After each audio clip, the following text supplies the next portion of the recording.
అన్న మొత్తం నా బతుకు రోడ్డు మీద పడ్డదన్న. మొత్తం నా అన్యాయం అయిపోయిందన్న. నా సంసారం అంతా గంగడగడ అయిపోయిందన్న. అన్న అన్న అన్న అన్న అన్న అన్న అన్న 5 లక్షలైనా 10 లక్షలైనా నీకు ఒక బ్రహ్మాండమైన దుకాణం వెళ్ళి నీకు ప్రాపర్ గా మున్సిపల్ పర్మిషన్ ఉన్న దుకాణం నేను పెట్టిస్తా అన్న. నేనే వచ్చి ప్రారంభోత్సవం చేస్తాను. థ్యాంక్స్ అన్న.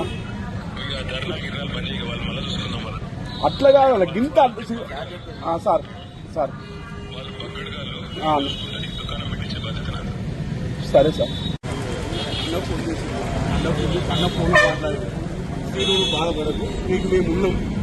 ఈ ఓటర్ని మళ్ళీ ఎప్పలేక చాలు చేపిస్తా. నీకు కలెక్టర్ తోటి మున్సిపల్ తోటి నీకు ఏ సంబంధం లేదు. 5 లక్షలు కానీ 10 లక్షలు కానీ నేనే భరించుకుంటా. నా పేరు మీద మళ్ళీ ఓటర్లు పెట్టిస్తాను. నాకు చాలు, అదే సంతోషం. అన్న పేరు మీద మళ్ళీ ఓటర్లు చాలు చేస్తాను.